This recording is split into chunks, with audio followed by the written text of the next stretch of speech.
Good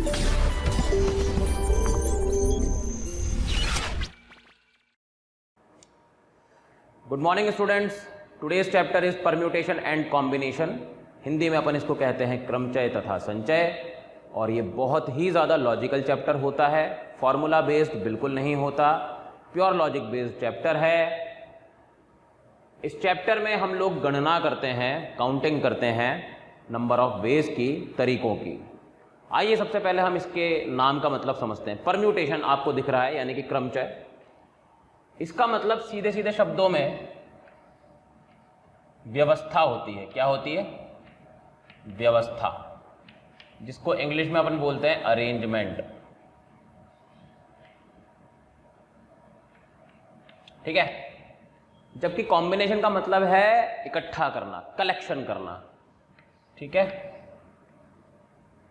या समूह बनाना।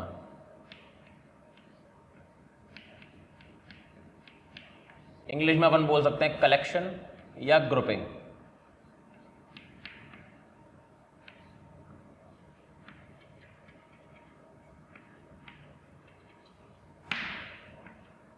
तो ये चैप्टर है। अब जैसे व्यवस्था, परम्यूटेशन का मतलब है व्यवस्था, मतलब जैसे आप किसी भी चीज को जब व्यवस्थित करोगे तो उस पर इस चीज का फर्क पड़ता है कि ए बी के बाद है या बी ए के बाद है। ये दो अलग अलग व्यवस्थाएं मानी जाती हैं। ठीक है, राम शाम के आगे बैठा है या शाम राम के आगे बैठा है। लेकिन अगर हमें कलेक्शन ही करना है, अगर हमें चीज़ों को इकट्ठा ही करना है, तो फिर उसमें व्यवस्था की ज़रूरत नहीं होती, उसमें क्रम की ज़रूरत नहीं होती। आप ये बात मानकर चल सकते हैं। जो परस्पर उनका क्रम होता है उसकी ज़रूरत कॉम्बिनेशन में यानी कि समूह बनाने में नहीं होती। क्रम की ज़रूरत केवल कहाँ पर होगी? व्यवस्था में। एक तो ये बात हमें हमेशा ध्यान रखनी है। ठीक है। अब इस चैप्टर में क्या होगा, जैसे आपसे पूछा जाएगा कि भाई 5 लेटर्स हैं, इन 5 लेटर्स में से 3 को लेकर कोई शब्द बना दो। ठीक है, उसकी भी कोई कंडीशन दे सकता है कि वॉवल आगे रहे, वॉवल पीछे रहे, या डिजिट्स प्रॉब्लम हो सकती हैं कि 5 नंबर्स की आप विषम डिजिट्स कितनी बना सकते हो, विषम नंबर्स कितने बना सकते हो। इस तरह से बहुत सारे प्रॉब्लम्स बनाए जा सकते हैं। तो इसमें क्या होगा कि हमें तरीकों को गिनना है, लेकिन कितना अच्छा हो अगर हम बिना गिने ही काउंटिंग कर लें। तो उसके लिए हमें सबसे पहले पढ़ना पड़ेगा फंडामेंटल प्रिंसिपल ऑफ काउंटिंग, यानी गणना के मूलभूत नियम। तो ये टॉपिक है हमारा गणना के मूलभूत नियम, यानी कि फंडामेंटल प्रिंसिपल ऑफ काउंटिंग। इसमें 2 रूल्स होते हैं बेसिक। एक तो होता है एडिशन रूल यानी कि योग रूल, और एक होता है मल्टीप्लिकेशन रूल यानी कि गुणन रूल। तो मैं आपको दोनों के बारे में बता देता हूं। जैसे मान लो सबसे पहले हम पढ़ रहे हैं एडिशन रूल यानी कि योग नियम। इसके हिसाब से क्या होता है, देखिए मान लीजिए मेरे पास एक कार्य है। ठीक है, कार्य को अपन टास्क बोलते हैं। तो टास्क 1 है जिसको करने के मेरे पास m तरीके हैं, यानी कि m वेज हैं। वेज यानी तरीके। ठीक है, और एक टास्क 2 है मेरे पास, उसको करने के मेरे पास n तरीके हैं। एक बात हमेशा ध्यान रखना, जब पहला कार्य खत्म हो जाए तो उसके तरीकों को गिनने के बाद ही दूसरे कार्य के तरीकों को गिना जाता है। इस बात का हमेशा विशेष ध्यान रखेंगे। तो टास्क 1 के अगर मेरे पास m तरीके हैं, टास्क 2 के अगर मेरे पास n तरीके हैं, तो मेरे को वो तरीके निकालने हैं जिसमें मेरे पास या तो टास्क 1 हो जाए या टास्क 2 हो जाए। ठीक है, तो अपन इसको ऐसे बोलते हैं टास्क 1 या टास्क 2 करने के तरीके, है ना, या लगा हुआ है यहां पर, ध्यान रखना। टास्क 2 करने के तरीके यानी कि वेज। तरीके जहां पर भी मुझे बोलना होगा मैं वेज बोलूंगा, इस बात का ध्यान रखना। ठीक है, ये होंगे m+n। तो जब टास्क 1 या टास्क 2 या वर्ड आ जाए, उनके करने के तरीके m+n होंगे। दोनों कार्यों के तरीकों को हमें सीधा सीधा जोड़ देना है। ठीक है, इसका एक एग्जाम्पल जैसे मैं अगर आपको लूँ, मान लो एक क्लास में, एक कक्षा में 10 तो बॉयज़ हैं और 8 गर्ल्स हैं। टीचर को किसी फंक्शन के लिए एक बॉय या एक गर्ल को चुनना है, एक बॉय या एक गर्ल को चुनना है। तो बॉय को चुनने के तरीके 10 हैं, गर्ल को चुनने के तरीके 8 हैं। क्योंकि उसने बोला है एक बॉय या एक गर्ल, तो टोटल तरीके हो जाएंगे 10 + 8 यानी कि 18। ठीक है। इसके बाद जो दूसरा है वो है गुणन नियम।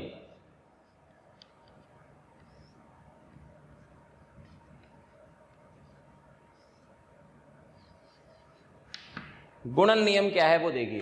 मान लो मेरे पास वही दो कार्य हैं, वही दो टास्क हैं। टास्क 1 को मैं कर रहा हूं m तरीकों से, m वेज, और टास्क 2 को मैं कर रहा हूं n तरीकों से, यानी कि n वेज। करेक्ट है। और अगर मुझसे कहा जाए कि टास्क 1 और टास्क 2 दोनों करने के तरीके बताओ, है ना, टास्क 1 तथा टास्क 2,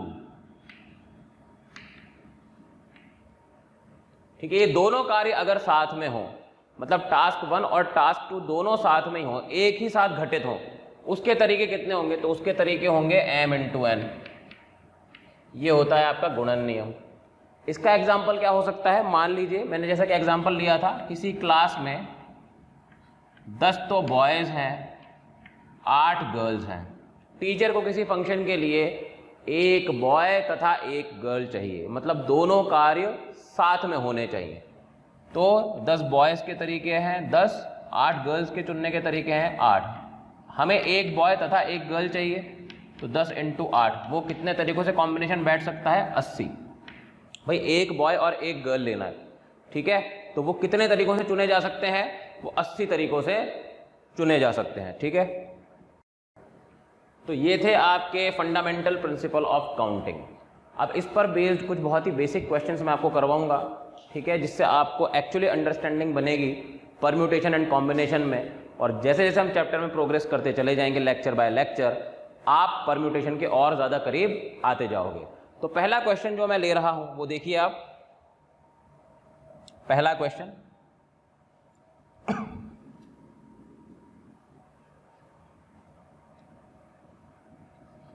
यहां पर दिल्ली है, Mumbai, Kolkata, let's say DMK, Delhi, Mumbai, Kolkata. और दिल्ली से मुंबई जाने के हमारे पास 4 तरीके हैं। मुंबई से कोलकाता जाने के हमारे पास 3 तरीके हैं, 3 सड़कें हैं यूँ मान लो आप, ठीक है, दिल्ली से मुंबई, मुंबई से कोलकाता। तो पहला क्वेश्चन आपके सामने आ रहा है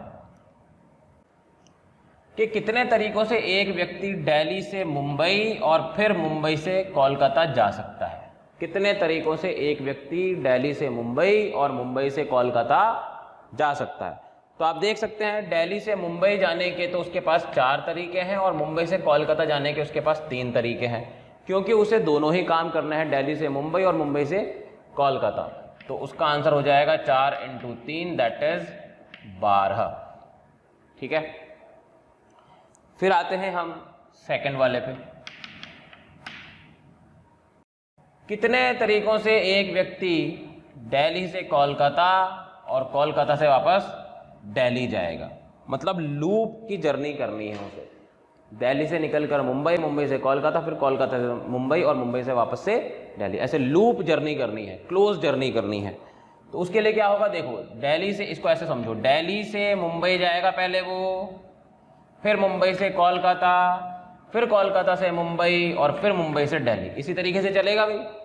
तो दिल्ली से मुंबई जाने के उसके पास कितने तरीके हो गए? 4, क्योंकि 4 सड़कें नज़र आ रही हैं। मुंबई से कोलकाता 3, फिर कोलकाता से मुंबई जाने के फिर से 3 और मुंबई से दिल्ली जाने के 4 तरीके। सारे कार्य करने हैं, इसका मतलब मल्टीप्लिकेशन नियम लगेगा और यहाँ से आपका आंसर आ जाएगा 144। अच्छा, अब इसका तीसरा भाग बहुत इंटरेस्टिंग है, वो देखिए आप ध्यान से। तीसरे भाग में क्या कह रहा है कि कितने तरीकों से एक व्यक्ति दिल्ली से कोलकाता और कोलकाता से दिल्ली जाए मैं जो बोल रहा हूँ वो आप लिखते चले जाएंगे, ठीक है, क्योंकि इसमें अगर क्वेश्चन लिखवाने लग गए अपन बिल्कुल लैंग्वेज में तो फिर बहुत ज़्यादा टाइम लगेगा, इसलिए मैं क्वेश्चन बोलता हुआ चला जाऊँगा, आप लोग वीडियो सुन सुन करके क्वेश्चन को लिखते हुए चले जाना, ठीक है। दिल्ली से कोलकाता, कोलकाता से दिल्ली जाए और किसी भी रास्ते को एक से ज़्यादा बार इस्तेमाल ना करे, किसी भी रास्ते को एक से ज़्यादा बार इस्तेमाल ना करे। तो अब देखिए इस क्वेश्चन को कैसे करेंगे हम लोग। दिल्ली से मुंबई, मुंबई से कोलकाता, कोलकाता से मुंबई, मुंबई से दिल्ली। उसने बोला है वो किसी भी एक सड़क को एक ही बार इस्तेमाल कर सकता है। अब सोच के देखो कि मैंने इनका नाम रख दिया road number 1, road number 2, road number 3, road number 4, road number 5, road number 6, road number 7, ठीक है। अब मान लो वो दिल्ली से मुंबई गया, मान लो 1 रोड से गया, ठीक है। पहले तो उसके पास दिल्ली से मुंबई जाने के कितने तरीके थे? 4 तरीके थे, आप यूँ मानकर चलो, ठीक है। फिर मुंबई से कोलकाता जाने के 3 तरीके हैं। अब दिल्ली से मुंबई मान लो कि वो रोड नंबर 1 से आया और मुंबई से कोलकाता वो रोड नंबर 6 से गया, ठीक है। तो अब जब वो कोलकाता से मुंबई वापस जाएगा तो अब 6 नंबर की रोड को वो इस्तेमाल नहीं करेगा क्योंकि वो आने में इस्तेमाल कर चुका है। तो अब वापस जाने के लिए उसके पास कितनी चॉइस है? सिर्फ 2 चॉइस है। तो यहाँ पर अपन लिख देंगे कोलकाता से मुंबई जाने का अब उसके पास 2 रास्ते हैं। अब मुंबई से दिल्ली जाना है, दिल्ली से मुंबई वो रोड नंबर 1 से आ चुका था, तो अब उसके पास कितनी चॉइस है? 3 चॉइस हैं, 2, 3 और 4। तो मुंबई से दिल्ली लौटने के उसके पास वापस से 3 तरीके होंगे। तो टोटल आंसर आ जाएगा आपका 72, ठीक है। बेसिक क्वेश्चन है फंडामेंटल प्रिंसिपल ऑफ काउंटिंग में। अगला क्वेश्चन है कि किसी बस स्टॉप पर 4 व्यक्ति ए बी सी डी ई और एफ 6 लोग खड़े हुए हैं। किसी बस स्टॉप पर 6 लोग खड़े हुए हैं, ठीक है। अब कितने तरीके ऐसे होंगे जिनसे बस में पहले स्थान पर ए चढ़ेगा? कितने तरीके ऐसे होंगे जिनसे बस में पहले स्थान पर ए चढ़ेगा? मतलब ए को हमें पहले स्थान पर ही रखना है और वो कितने तरीकों से चढ़ेगा ये हमें बताना है। तो ए को तो फिक्स कर दिया हमने, वहाँ पर ए को तो हमने पहले स्थान पर फिक्स कर दिया क्योंकि पहले स्थान पर तो इसी को चढ़ना है। अब जो बाकी के खिलाड़ी थे वो है B C D E F.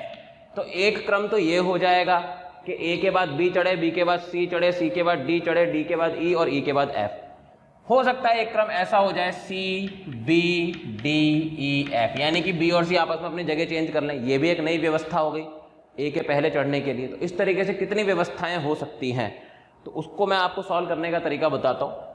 ये तो आपको समझ में आ गया कि किस तरीके से तरीके बनेंगे। तो उसका तरीका यह है कि B C D E F ये 5 जगह हैं और 5 लोग हैं बैठने के लिए, ठीक है। कितने तरीकों से बैठ सकते हैं भाई? अगर मैं बी से पूछूं तो बी को कितने रास्ते नजर आ रहे हैं? 5 रास्ते, तो उसके लिए 5 चॉइसेस हैं बी के लिए, ठीक है। सी के लिए कितनी चॉइसेस बची? 4। डी के लिए कितनी चॉइसेस बची? 3। ई के लिए कितनी चॉइसेस बची? 2। और एफ के लिए कितनी चॉइसेस बची? 1। तो ये सारे के सारे हमें एक साथ चढ़ाने हैं बस में। तो इसका मतलब यह है कि टोटल आंसर आएगा इनका मल्टीप्लिकेशन करने पर। So your answer is 120 ways. 120 तरीकों से ए बस में पहले नंबर पर चढ़ेगा। अब एक और क्वेश्चन करते हैं फंडामेंटल प्रिंसिपल ऑफ काउंटिंग पर। देखिए क्वेश्चन क्या है। एक सिनेमा हॉल है,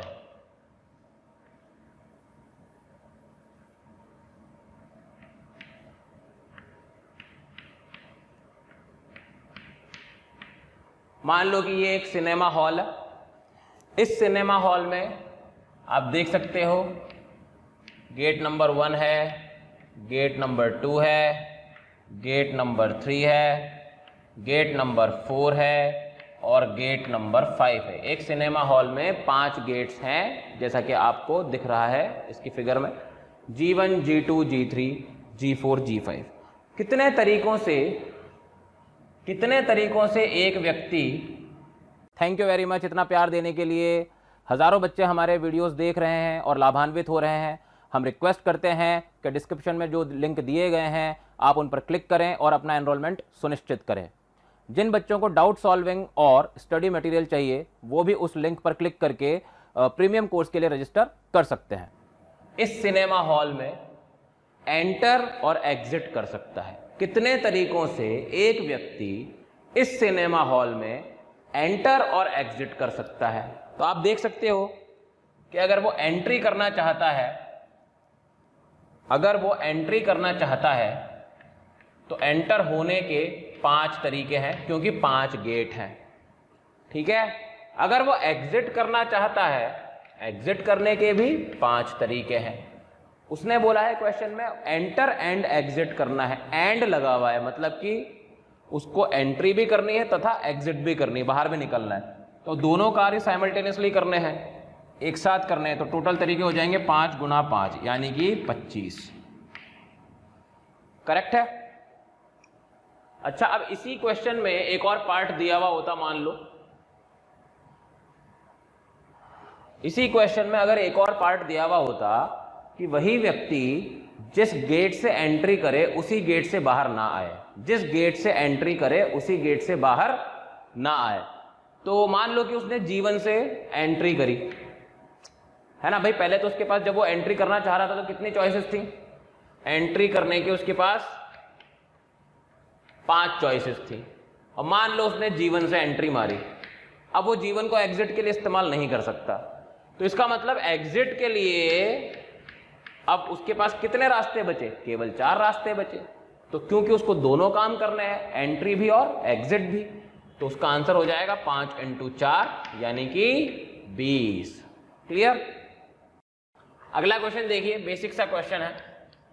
कोई क्वेश्चन पेपर है, प्रश्न पत्र,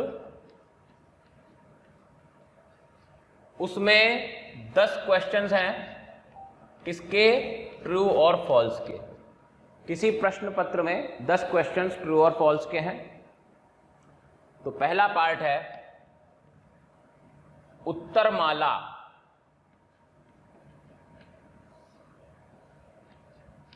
में कितने उत्तरों के क्रम संभव हैं? उत्तरों के क्रम संभव है। पहला क्वेश्चन तो ये है। चलिए इसको सॉल्व करते हैं। अपन को क्या दे रखा है कि एक प्रश्न पत्र है,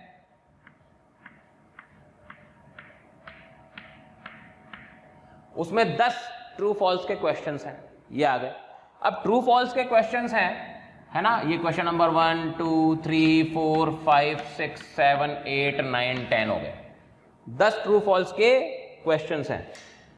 तो अब आप ये देखिए कि हर एक क्वेश्चन के पास आंसर देने के कितने चॉइसेस हैं भैया, तो ट्रू हो या फॉल्स हो, यानी कि कितनी चॉइसेस हो गई? 2।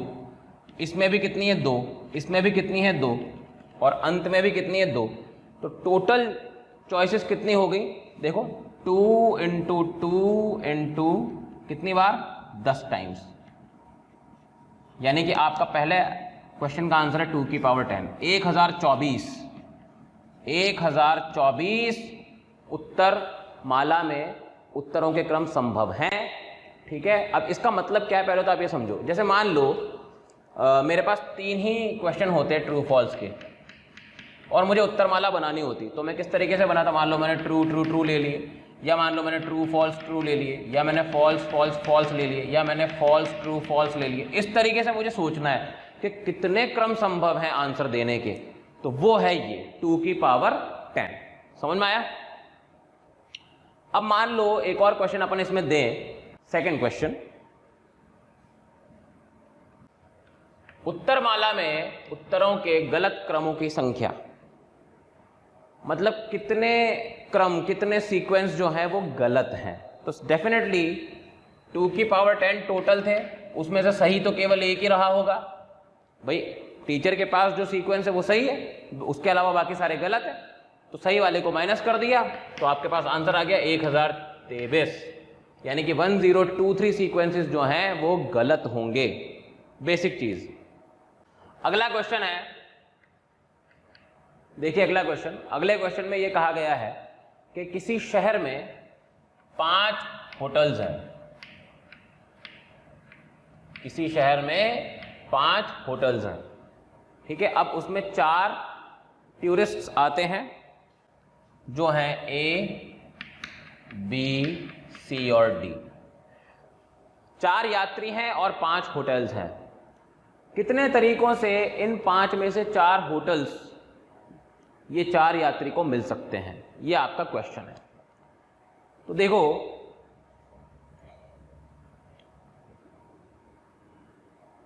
कि हमें 5 में से 4 होटल्स इन हैं, ठीक है। क्या तरीके हो सकते हैं? पहला, मान लो कि H1 खाली रह जाए, H1 खाली रह जाए, मतलब H1 को आप गिनो ही मत, ठीक है। तो H2 के पास कितनी चॉइसेस हो गई? 4। फिर मान लो इसमें से एक यात्री ने ये ले लिया, ठीक है। मतलब ऐसे देखो कि A, B, C, D है, ठीक है। A के पास कितनी चॉइस रह गई? 4। फिर B के पास 3, C के पास 2, क्योंकि A ने 1 ले लिया। अब वो काम खत्म होने के बाद B के नंबर आएगा। मैंने आपको पहले ही बताया कि एम वेज जो है वो टास्क 1 के जब होते हैं तो उनको काउंट करने के बाद ही आप टास्क 2 के नंबर ऑफ वेज काउंट करते हो। तो ए के पास कितने चॉइसेस हैं बच्चों? 4 चॉइसेस हैं। अब उसमें से एक खर्च हो गई, ए ने ले लिया। अब बी के पास 3 बचे, सी के पास 2 बचे और डी के पास 1 ही बचे। तो इसका मतलब H1 खाली रह जाए, इसके कितने तरीके हैं? 4 × 3 × 2 × 1 दैट इज 24 तरीके। इसी प्रकार अगर H2 खाली रह जाए, H2 में कोई भी ना जाए तो भी इसके तरीके 24 रहेंगे। इसी तरीके से H3 खाली रह जाए, इसके भी तरीके 24 रहेंगे। H4 खाली रह जाए, इसके भी तरीके 24 रहेंगे। और H5 खाली रह जाए, इसके भी तरीके 24 रहेंगे। क्योंकि ये सब चॉइसेस हैं कि या तो H1 खाली रह जाए, या H2 खाली रह जाए, या H3, या H4, या H5। तो जब या आता है मतलब कि चॉइस आ रही है, मतलब कि आपको योग करना है। तो इन सबको जोड़ोगे तो कितने आ जाएंगे? 120। 120 तरीकों से ऐसा काम हो सकता है। ये तो है इस क्वेश्चन को करने की टेक्निक नंबर 1। अब अगर मैं इस क्वेश्चन को एक और तरीके से करना चाहूँ तो मैं बिल्कुल कर सकता हूँ। टेक्निक 2 देखिए, मेरे पास 5 होटल्स हैं और 4 यात्री हैं, A, B, C, D। मुझे 5 में से 4 होटल्स देने हैं, कोई प्रॉब्लम नहीं है। ए ने देखा, उसके पास कितनी चॉइसेस थी? ए के पास थी 5 चॉइस, बी के पास फिर 4 रह गए, सी के पास 3 रह गए और डी के पास 2 चॉइस रह गई। यही आपका आंसर है, क्योंकि ए के बाद बी ने लिया, बी के बाद सी ने, सी के बाद डी ने। तो मल्टीप्लाई करोगे तो 5 × 4 × 3 × 2 that is 120 is your answer. ये टेक्निक 2 हो गई इस क्वेश्चन की। अगला क्वेश्चन, किसी के पास 7 फ्लैग्स हैं, यानी कि झंडे हैं, यानी कि ध्वज हैं। फ्लैग्स कहते हैं इंग्लिश में, आपको पता है। 7 झंडे हैं, ठीक है। डिफरेंट डिफरेंट कलर्स के हैं, सातों ही विभिन्न रंगों के 7 झंडे हैं। और उसको किसी को सिग्नल देना है 2 झंडों का इस्तेमाल करके, किसी को सिग्नल देना है 2 झंडों का इस्तेमाल करके। तो कितने तरीकों से दे सकता है? तो सोच के देखो, उसके पास फ्लैग नंबर 1 है, फ्लैग नंबर 2 है, फ्लैग नंबर 3 है, flag number 4, flag number 5, flag number 6, flag number 7। 7 झंडे हैं और उसको एक सिग्नल देना है। उस सिग्नल में केवल 2 झंडों का इस्तेमाल होना है, ठीक है। तो पहले वाले स्थान पर कितने झंडों के लिए स्पेस है? 7 के लिए। दूसरे वाले स्थान पर अब 6 के लिए रह गए, क्योंकि पहला कार्य खत्म हो चुका है, दूसरे कार्य की गणना करिए और हमें दोनों को इस्तेमाल करके सिग्नल देना है। तो 7 × 6 यानी कि 42 हमारा आंसर हो जाएगा, ठीक है। सिंपल सा क्वेश्चन। अब आगे बढ़ते हैं। अब मान लो किसी देश में एक झंडा है जिसकी 5 स्ट्रिप्स हैं, ऐसे 5 पट्टियां हैं, 5 स्ट्रिप्स हैं। और 4 भिन्न रंग उपस्थित हैं, 4 भिन्न रंग उपस्थित हैं यानी कि प्रेजेंट हैं। तो पहला क्वेश्चन आता है कि कितने भिन्न झंडे संभव हैं। तो कितने भिन्न झंडे संभव हैं आपको ये बताने हैं कि कितने तरीकों से इन 4 रंगों को बिखेरा जाए कि हमारे पास अलग अलग झंडे आते चले जाएं। तो उसके लिए क्या करना होगा, देखिए 4 कलर्स हैं और इस पट्टी के लिए कितनी चॉइस हो गई कलरों की, 4। इस पट्टी को हम 4 तरीकों से भर सकते हैं। मान लो हमारे पास 4 कलर हैं, ब्लू, येलो, रेड और ऑरेंज। मान लो ये 4 कलर थे, तो हम इसको ब्लू से भी भर सकते हैं, येलो से भी भर सकते हैं, रेड से भी भर सकते हैं, ऑरेंज से भी भर सकते हैं। टोटल चॉइस कितनी है इसके पास, 4 चॉइसेस हैं। अब इस पट्टी को भर दिया, अगली पट्टी पर आए। अब कलर खत्म तो हो नहीं गए हमारे पास, कलर तो अभी भी हमारे पास मौजूद हैं। तो इसको भरने के भी कितने तरीके होंगे, 4 तरीके। फिर इसको भरने के भी 4, इसको भरने के भी 4 और इसको भरने के भी 4 तरीके होंगे। ठीक है, क्योंकि झंडा बनाना है तो सारी पट्टियां भरनी ज़रूरी है, तो हमें इन सबका मल्टीप्लिकेशन करना पड़ेगा। तो हमारा आंसर 4 की पावर 5 आ जाएगा। ये है पहला क्वेश्चन। अब इसी प्रश्न का दूसरा क्वेश्चन ये कहता है कि आपको झंडों की संख्या बतानी है जिनमें कोई भी 2 क्रमागत पट्टियों का रंग सेम ना हो। कोई भी 2 क्रमागत पट्टियों का रंग सेम ना हो। मतलब समझे, मतलब यह है कि ये स्ट्रिप नंबर 1 है, मान लो इसमें आपने रेड डाल दिया तो फिर इसमें रेड नहीं आएगा, इसमें आ सकता है लेकिन इसमें फिर कुछ और ही कलर आएगा। तो क्रमागत पट्टियों में सेम कलर ना आए, ऐसे कितने झंडे संभव हैं। तो मैं आपको बताता हूँ। मान लो यहाँ पर भाई पहली पट्टी के पास तो हमेशा ही विशेष अधिकार रहता है, उसके पास है 4 चॉइसेस, 4 रंग हैं।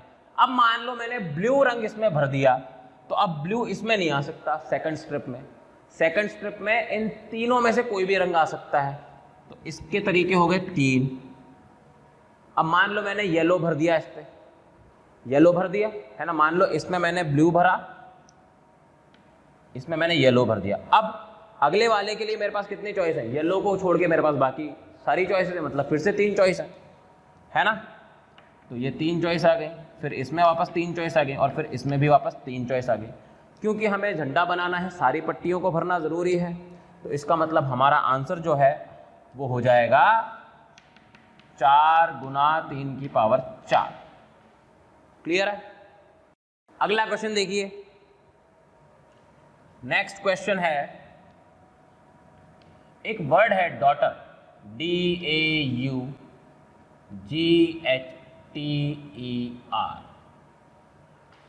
डॉटर शब्द के लेटर्स से आपको 4 लेटर्स लेकर के शब्द बनाने हैं, 4 लेटर्स लेकर के शब्द बनाने हैं जिनमें जी आए ही आए।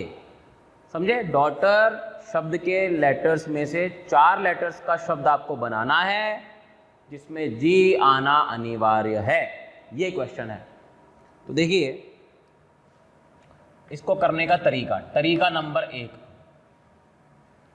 1 2 3 4। मान लो कि भाई जी जो है वो यहाँ पर आ गया, ठीक है। अब मुझे 4 लेटर्स लेने थे, अब मेरे पास कितनी चॉइस बची, 1 2 3 4 5 6 7, 7 चॉइस बची। तो 7 चॉइसेस इसके पास हैं, इसका काम खत्म। अब 6 बचे, इसका काम खत्म, अब 5 बचे। ठीक है, जी को तो हमने फिक्स कर ही दिया था। फिर आगे आ जाओ, हो सकता है कि जी सेकंड स्थान पर आ जाए। ऐसे शब्द भी तो बन सकते हैं ना जिसमें जी सेकंड स्थान पर आ जाए, पहले हमने फर्स्ट स्थान वाले पर लिया, तो बाकी 3 पर जगह चॉइसेस कितने बचेंगी, 7 6 5 वापस से। हो सकता है कि जी किसी शब्द के अंदर तीसरे स्थान पर आए, तो ऐसे कितने शब्द बनेंगे जिनमें जी तीसरे स्थान पर आएगा, वो है 7 6 5 करने पर, यानी कि 210 ये भी, 210 ये भी, 210 ये भी। अभी एक चॉइस और बच रही है जब वो आखिर में आ जाए। तो ऐसे कितने शब्द होंगे जब जी आखिर में आएगा, तो फिर से आप लगाओगे 7 6 5 और ये हो जाएगा 210। क्योंकि ये सब केसेस हैं कि भाई पहले स्थान पर भी आ सकता है, दूसरे स्थान पर भी आ सकता है, तीसरे पे भी आ सकता है या चौथे पे भी आ सकता है। तो यहाँ पर आप इनको ऐड करोगे तो ये हो जाएगा 840। कितना हो जाएगा? 840। अब इसी क्वेश्चन को हम एक और तरीके से करते हैं, टेक्निक 2 से।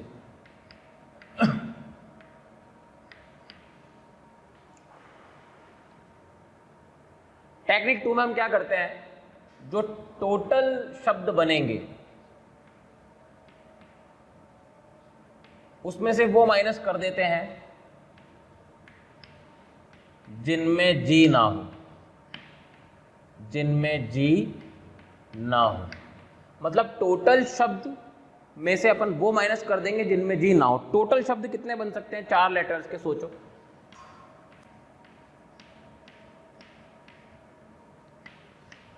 प्यारे बच्चों, हमें कमेंट्स में हज़ारों बच्चे रोज़ाना ये बोलते हैं कि सर ये वाला चैप्टर पढ़ाएं या वो वाला चैप्टर का वीडियो डालें। तो हम उन बच्चों से रिक्वेस्टफुल मैनर में ये कहना चाहते हैं कि आप हमारे यूट्यूब चैनल पर जाएं और बेल आइकन को हिट करें। ऐसा हम इसलिए कह रहे हैं क्योंकि जिन वीडियोज़ की आप लोग डिमांड कर रहे हैं वो हमने ऑलरेडी हमारे चैनल पर डाले हुए हैं। तो हम रिक्वेस्ट करेंगे कि आप हमारे चैनल पर जाएँ और वीडियोज़ देखें। भाई जब आप टोटल निकालोगे तो आपके पास DAUGHTER ये सब है, ठीक है। तो आपके पास पहले स्थान पर आने के लिए 8 चॉइस है, दूसरे पर 7, फिर 6, फिर 5। लेकिन जब आप वो शब्द की बात कर रहे हो जिनमें जी ही ना हो तो फिर आपके पास जी को हटा करके बाकी है। तो इसके पास 7 चॉइस है, फिर 6, फिर 5 और फिर 4। करेक्ट। इसको सॉल्व करोगे तो आप देख सकते हो 210 तो कॉमन आ रहा है और 8 - 4 हो जाएगा, which will again give you the same answer, that is 840। ठीक है। अगला क्वेश्चन जिसको अपन शब्दकोश समस्या कहते हैं, डिक्शनरी प्रॉब्लम, शब्दकोश समस्या। देखिए क्वेश्चन लिखिए, टफ वर्ड के लेटर से कुल कितने शब्द बनाए जा सकते हैं? टफ वर्ड के लेटर से कुल कितने शब्द बनाए जा सकते हैं, और उन शब्दों में जब हम उनको डिक्शनरी में अरेंज करेंगे, उन शब्दों को जब डिक्शनरी में अरेंज किया जाए तो टफ कौन से स्थान पर आएगा? उन शब्दों को जब डिक्शनरी में अरेंज किया जाए तो टफ कौन से स्थान पर आएगा, ये प्रॉब्लम है। तो देखिए 5 लेटर्स के टोटल वर्ड मुझे बनाने हैं टफ के लेटर्स को इस्तेमाल करके। टफ में है TOUGH, इनको अल्फ़ाबेटिकल ऑर्डर में मैं लिख लेता हूँ क्योंकि डिक्शनरी प्रॉब्लम है, अल्फ़ाबेटिकल ऑर्डर तो मुझे जमाना ही पड़ेगा। तो GHOTU, घोटू करके कुछ आएगा, ठीक है। तो यहाँ पर आप देख सकते हो कि मुझे जो 5 लेटर्स के वर्ड बनाने थे उनमें जो पहला स्थान है उसके पास कितनी चॉइस है? उसके पास है 5 चॉइस, फिर 4, फिर 3, फिर 2, फिर 1। तो क्योंकि मुझे पांचों लेटर्स मिला करके एक शब्द बनाना है तो मल्टीप्लाई करना पड़ेगा, तो 120 शब्द आएंगे। तो टफ वर्ड के लेटर्स को इस्तेमाल करके जो टोटल शब्द मैं बना सकता हूं वो है 120। अब इन 120 को मैंने अल्फ़ाबेटिकल ऑर्डर में जमा दिया डिक्शनरी में। तो अब क्वेश्चन ये पूछ रहा है कि उन शब्दों में टफ डिक्शनरी में किस स्थान पर आएगा। तो आइए अब हम उस स्थान की तलाश में लगते हैं। तो देखिए सबसे पहले जैसे कि मैंने अल्फ़ाबेटिकल ऑर्डर जमा रखा है, ठीक है, पहला शब्द तो आपको यही दिखेगा। खैर इसकी बात अपन नहीं कर रहे हैं, अपन स्टार्ट करेंगे। डिक्शनरी कैसे बनती है भाई? सबसे पहले अल्फ़ाबेटिकल ऑर्डर में जो पहले आता है उससे जितने भी शब्द संभव है वो हम देखते हैं वहाँ पर। तो हम यहाँ पर भी वही करेंगे, जैसे 1 2 3 4 5 पहले स्थान पर जे को फिट कर दिया और बाकी HOTU को आप जितना हो सकता है अरेंज कर दें क्योंकि उतने टोटल वर्ड्स आपको मिलेंगे जो जी से स्टार्ट होंगे। तो अरेंजमेंट कैसे आ जाएगा यहाँ पर? 4 × 3 × 2 × 1 यानी कि 24 ऐसे वर्ड्स मिलेंगे जिनकी शुरुआत जी से हो रही होगी। फिर आगे बढ़ जाओ, हमें टफ तक पहुंचना है, तो अभी तो बहुत दूर है हमारी मंजिल। अब एच आएगा, एच से बनने वाले कितने शब्द संभव हैं? 4 3 2 1 यानी कि 24 अगेन। उसके बाद ओ आता है, तो यहां पर भी 4 3 2 1 दैट इज 24। अभी 72 हो चुके हैं, 72 तक तो टफ का नामो निशान नहीं है। अब जब हम अगला लेटर लेंगे तो वो टी होगा।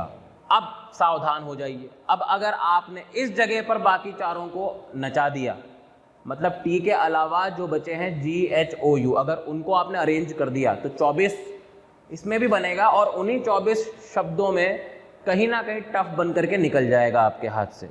लेकिन आपको टफ को निकलने नहीं देना है, आपको टफ तक पहुंचना है।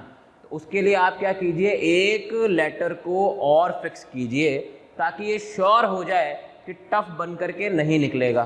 तो टी के बाद कौन आएगा?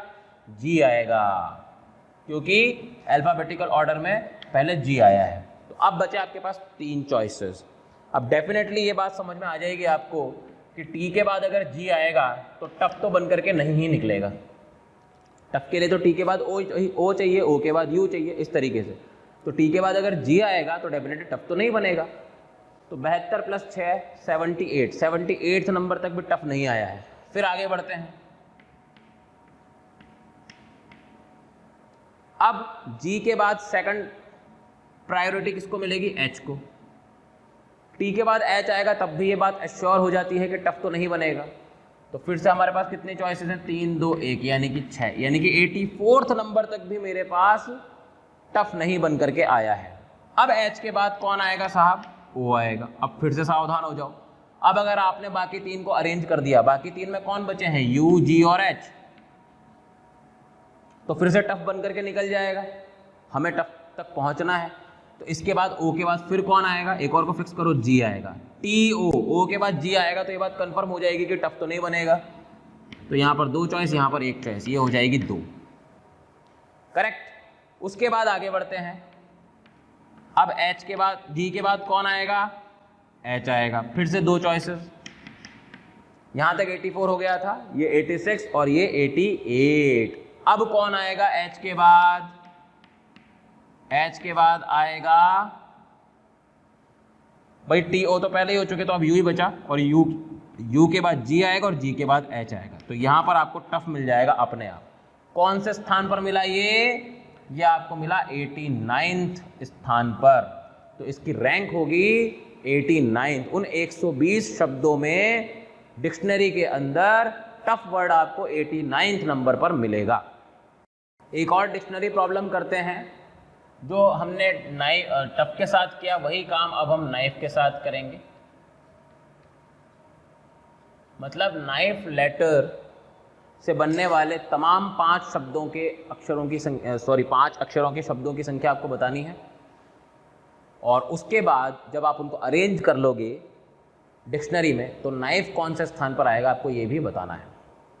तो ये बात बताने की तो मुझे ज़रूरत नहीं पड़नी चाहिए कि जब 5 लेटर्स का कोई वर्ड लेना है और 5 ही लेटर्स हैं तो टोटल शब्द बनेंगे 120, ठीक है। अब बात करते हैं कि नाइफ आएगा कौन से स्थान पर। तो उसके लिए हम पहले इसको अरेंज कर देते हैं अल्फ़ाबेटिकल ऑर्डर में। ई एफ, ये इसका अल्फ़ाबेटिकल ऑर्डर हुआ, ठीक है। तो अब अपन स्टार्ट करते हैं। पहला शब्द बनेगा ई से। बाकियों के लिए इसको थोड़ा जल्दी कर सकते हैं अपन। 24 तरीके, हमें नाइफ तक पहुंचना है। टफ आप सीख चुके हो बहुत अच्छे से। फिर एफ लिया, 4 3 2 1, ये हो गया 24। फिर आई लिया, 4 3 2 1, ये भी हो गया 24। फिर हमने के लिया। अब चारों को नहीं नचाना, पहले एक को फिक्स करो, तो 3 2 1 यानी कि 6। फिर एफ आएगा, 3 2 1, यहाँ पर भी हो गया 6। फिर आई आएगा, फिर से हो गया 3 2 1, ये भी हो गया 6, करेक्ट। उसके बाद आगे बढ़ते हैं। के बाद फिर आएगा n, फिर फिक्स करो एक को e, तो 2 तरीके और मिल गए। फिर n के बाद आएगा f, 2 तरीके और मिल गए। फिर n, f के बाद आएगा i, ठीक है। उसके बाद एक तरीका होगा ef, और लास्ट में आपको मिलेगा नाइफ। तो टोटल तरीके कितने हो जाएंगे? 96 रैंक पर आपको मिलेगा नाइफ वर्ड। इसके बाद नेक्स्ट हेडिंग है फैक्टोरियल नोटेशन। लिख लीजिए इसको, फैक्टोरियल नोटेशन। आगे बढ़ने के लिए ये पढ़ना बहुत ज़्यादा ज़रूरी है। देखिए फैक्टोरियल नोटेशन का मतलब क्या होता है, मैं आपको बता देता हूँ। भाई n नेचुरल नंबर्स का जो योग होता है उसको हम लोग n फैक्टोरियल कहते हैं, जिसको ऐसे या फिर ऐसे लिखा जाता है, करेक्ट। और इंपॉर्टेंट बात यह है कि 0 फैक्टोरियल जो होता है वो 1 होता है।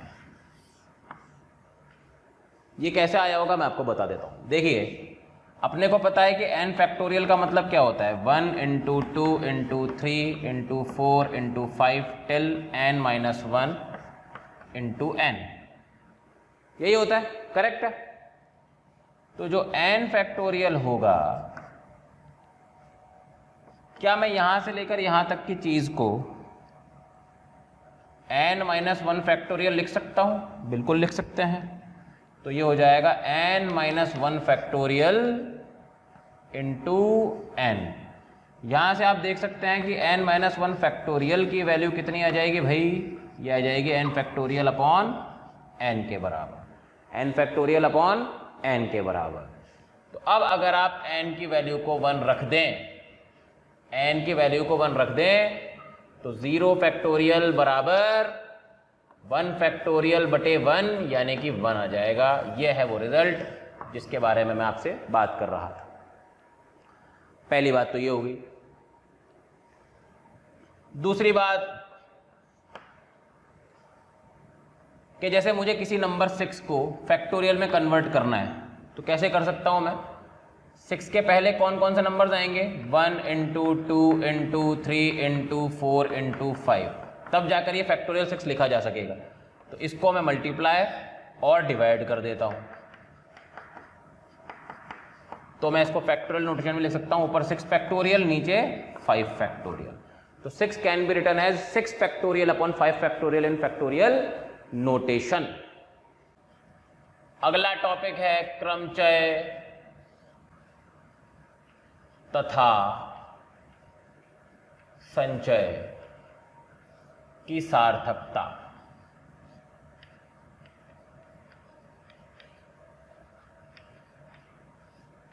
सार्थकता मतलब सिग्निफिकेंस। पहले बात करते हैं अपन परम्यूटेशन यानी कि क्रमचय की। देखिए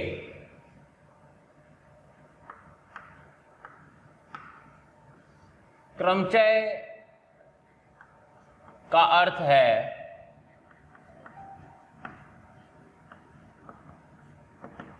क्रम प्लस चयन, ठीक है। यानी कि क्रमचय में चयन तो होता ही है, लेकिन उनका क्रम भी महत्व रखता है। तो आगे अपन लिखते हैं कि इसमें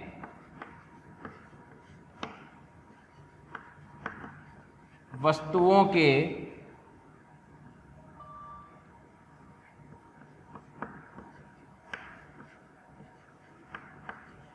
क्रम का विशेष महत्व होता है।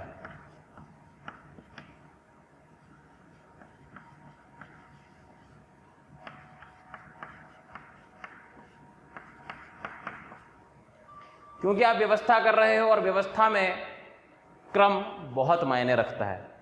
कैसे मायने रखता है मैं आपको समझाता हूं। जैसे कि मान लीजिए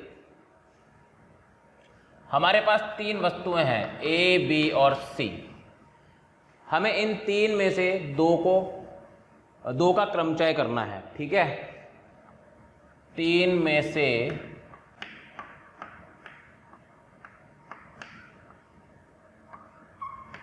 2 का क्रमचय हमें करना है, ठीक है।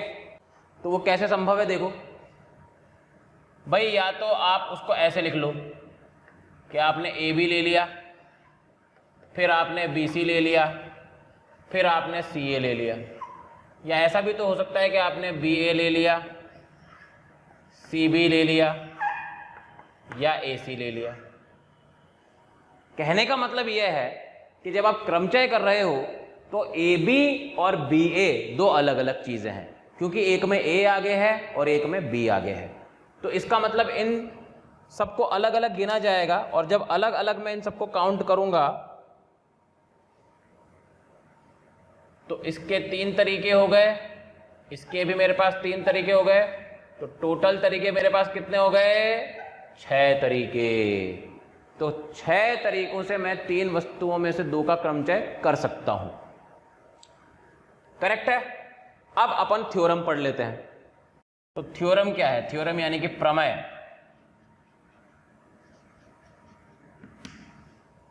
वो ये है, n भिन्न वस्तुओं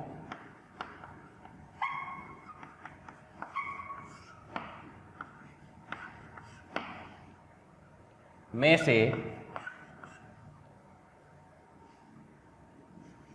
अगर आपको हमारे वीडियोस पसंद आए तो लाइक करें, शेयर करें, ताकि वो वीडियोस ज़रूरतमंद बच्चों तक पहुंच पाएँ। और आपके द्वारा दिए गए प्यार और स्नेह से मोशन की पूरी टीम बहुत मोटिवेटेड फील कर रही है और आपके लिए और अच्छे से अच्छा काम करने की कोशिश कर रही है। आर को लेकर किए गए क्रमचयों की संख्या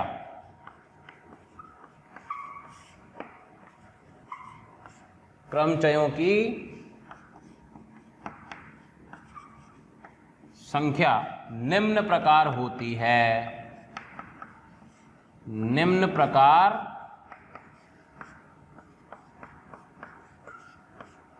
होती है।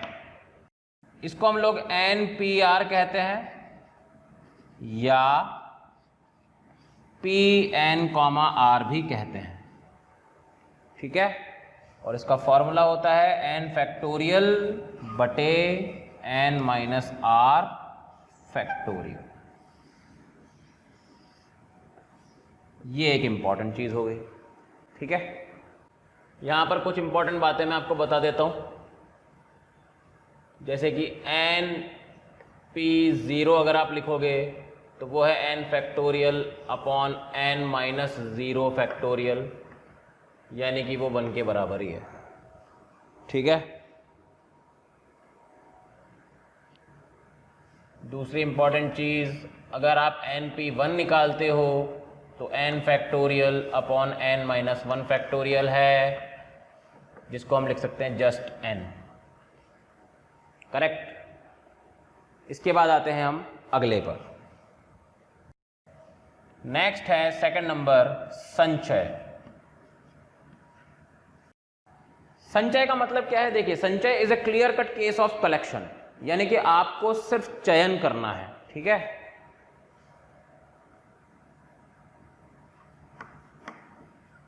संचय में वस्तुओं का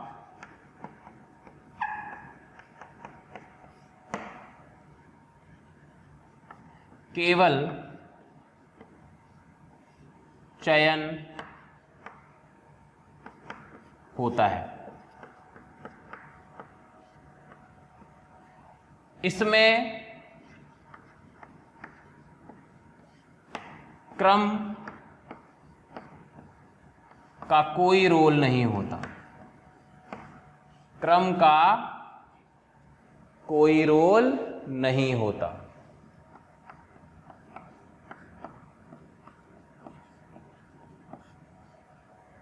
मतलब क्रमचय में तो हमें क्योंकि व्यवस्था करनी है तो उसमें क्रम का रोल होता है, लेकिन इसमें क्रम का कोई रोल नहीं होता। अब इसकी थ्योरम हम पढ़ लेते हैं।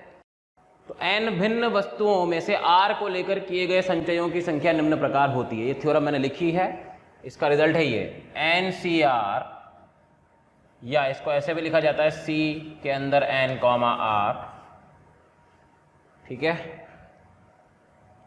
या इसको ऐसे भी लिखा जाता है NR। ये बाइनोमियल में आप पढ़ोगे। इसका रिजल्ट होता है n factorial upon r factorial n minus r factorial. This is the result. ठीक है, यहां पर जो सबसे इंपॉर्टेंट बात आपको समझ में आती है वो क्या है, देखो मान लो आपके पास जैसे A, B, C 3 वस्तुएं हैं, इनमें से आपको क्रमचय करना है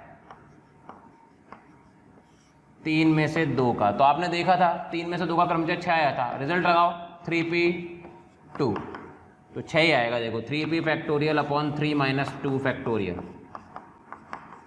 6। अभी मान लो 3 में से 2 का संचय करना है, तो उसके तरीके क्या हो सकते हैं, ए बी हो सकता है, बी सी और सी ए, 3 ही तरीके होंगे। रिजल्ट देखो, रिजल्ट होता है NCR यानी कि 3c2, तो 3 factorial upon 2 factorial 3 minus 2 factorial and answer is again 3। तो ये मैंने आपको बताया कि दोनों थ्योरम्स कितनी लाभकारी हैं आपके लिए सीधा रिजल्ट लगाने के लिए। ठीक है, अब इसमें एक और इंपॉर्टेंट चीज है कि इनके बीच में क्या कनेक्शन है। तो अगर आप फॉर्मूला देखो NCR का तो आपको पता पड़ेगा।